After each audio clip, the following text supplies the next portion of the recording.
नमस्कार मित्रों। वर्तमान समय में मध्य हिमालयी राज्य उत्तराखंड, जो कि दो अंतर्राष्ट्रीय सीमाओं से जुड़ा हुआ है, भ्रष्टाचार के लिए चर्चा का विषय बना हुआ है।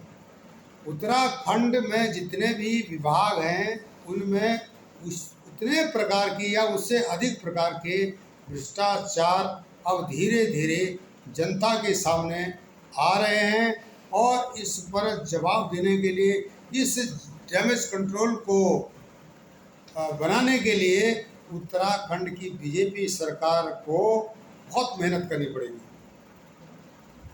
कांग्रेस हो या बीजेपी, दोनों ने उत्तराखंड पर बारी बारी से राज किया, जबकि उत्तराखंड क्रांति दल, जिसका योगदान उत्तराखंड को बनाने में रहा है और उत्तराखंड क्रांति दल को बनाने में भारतीय जनता पार्टी या भगवाधारियों का योगदान रहा है और किसी से छुपा नहीं है।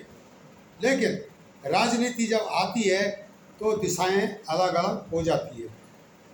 क्या हुआ कि उत्तराखंड क्रांति दल, जिसका प्रयोग की भारतीय जनता पार्टी ने उत्तराखंड राज्य को बनाने के लिए किया था, वह उत्तराखंड क्रांति दल कांग्रेस के पाले में चला गया और इसमें जो है उत्तराखंड के कांग्रेसी वरिष्ठ नेता हरीश रावत जी का बड़ा योगदान रहा है, क्योंकि उनके संबंध काशी सिंह हेरी इत्यादि से घनिष्ठ रहे और ये घनिष्ठ संबंधी उत्तराखंड क्रांति दल के राजनीतिक अस्तित्व को समाप्त करने में बहुत अहम भूमिका निभा चुके थे। कहानी या जो इतिहास राजनीतिक पुराना है उसको दोहराया नहीं जा सकता, ना वापस किया जा सकता।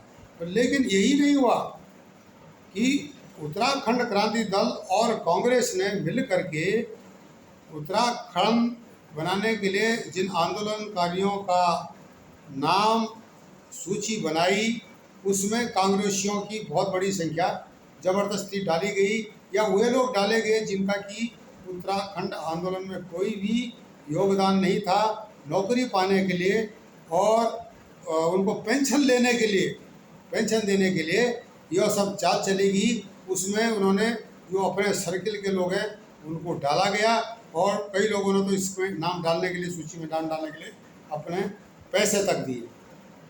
अब यह विषय बहुत छुपा छुपी से हुआ, दुनिया जानती थी पर लेकिन आंख बंद करके रहती थी, क्योंकि अनेक प्रकार की जनता को डर रहते थे, पत्रकारों को डर रहते थे।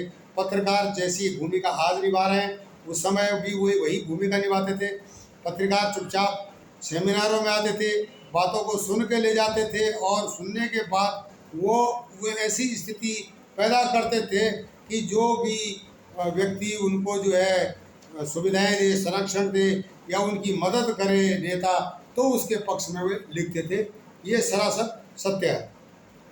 अब ये बातें चलते चलती ये करप्शन की, ये भ्रष्टाचार की जड़ों को मजबूत करने में इन घटनाओं ने अपनी बहुत अहम भूमिका निभाई थी। यहाँ पर यह होता है कि कई जो लोग हैं जो कि उत्तराखंड आंदोलन में नहीं थे, उनका नाम उत्तराखंड आंदोलनकारी बना दिया जाता है और उनके नाम पर पेंशन लग जाती है। आज भी कई पेंशन ले रहे हैं। जिन्होंने वास्तविक लड़ाई लड़ी थी वो, उनका नाम कई लोगों का तो नाम ही नहीं है। उन्होंने उत्तराखंड आंदोलन में अपनी अहम भूमिका निभाई, पर लेकिन उनको वो सुविधा नहीं मिली जो कि भ्रष्ट नेता सत्ता में आने के बाद अपनों को देने में लगे।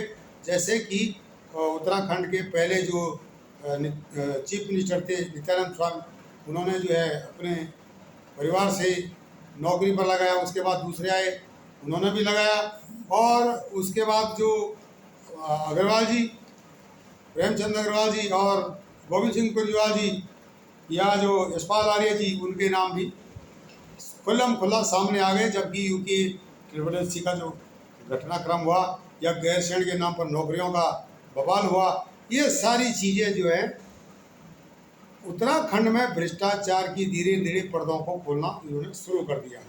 अब हर विभाग में माफिया, खनन माफिया हो या शिक्षा माफिया हो या स्वास्थ्य माफिया हो, या जैसे कि आप देवभूमि डायलॉग में रमेश भट्ट जी ने आजकल एच.एस. बवेजा का जो आजकल एक निकाला है कि किस प्रकार से यह भ्रष्ट अफसर उत्तराखंड में निदेशक का पद संभाले हुए है और उत्तराखंड के मुख्यमंत्री को यह सब देखते हुए भी चुप रहना पड़ रहा है। इसके पीछे क्या कारण है, जनता पूछती है। जनता ये भी पूछती है कि जो जनप्रतिनिधि आज हल्ला बोल रहे हैं भ्रष्टाचार के खिलाफ, क्या वो सोए हुए थे? इतने दिन उनको सब दिखाई नहीं दिया? इतने शरीफ हैं वो? या उस कांग्रेस पार्टी से पूछते हैं जो कि अभी भ्रष्टाचार के खिलाफ सड़कों पर है और उसने इतने भ्रष्टाचार किए हैं, क्योंकि कांग्रेस को भ्रष्टाचार की जननी भी भारत में कहा गया है। अगर कोई भ्रष्टाचार की जो जननी है या भ्रष्टाचार को बढ़ावा देती आ रही राजनीतिक पार्टी है, वो भ्रष्टाचार के खिलाफ बोलती है तो एक हास्यास्पद विषय हो जाता है, क्योंकि सबको पता है अगर कांग्रेस को सत्ता आ गई तो फिर भ्रष्टाचार करेगी और इससे अधिक भ्रष्टाचार करेगी। ये दिमाग में लोगों के बैठ चुका है, उत्तराखंड के नहीं सारे देश के लोगों के दिमाग में बैठा हुआ है। अब यही हाल बीजेपी अगर कांग्रेस की तरह करती है, क्योंकि उत्तराखंड की बीजेपी में बहुत कांग्रेस से आए हुए लोग हैं जो वहाँ की भ्रष्टाचार की संस्कृति को भी लेकर आए हैं। तो इसमें क्या है कि उस संस्कृति की टिप्स जो है एक दूसरे को बांटते रहते हैं और उसका फ़ायदा भी उठाते हैं। उनके अपने होते हैं नियर एंड डियर, उनको नौकरी दिलाने में या उनकी सुविधाओं को दिलाने में, उनको अनेक प्रकार की जो स्थितियों में साथ देना या उनको लाभ पहुंचाना, ये सब काम जो है कांग्रेस पार्टी ने या बीजेपी के जनप्रतिनिधियों ने मिल बांट कर काम करते रहे। जब जनता सड़कों पर उतरी, भड़की, जब एच.एस. बवेजा जैसे केस, दीपक करगेटी जैसे युवा धरने पर बैठे हुए हैं, करोड़ों रुपया का जो बंदा घोटाला कर दिया है। मैं देवभूमि डायलॉग के वरिष्ठ पत्रकार रमेश भट्टी जी बता रहे थे कि 3500 से अधिक जो है वहाँ पर हॉर्टिकल्चर में नौकरशाह हैं या अफसर हैं।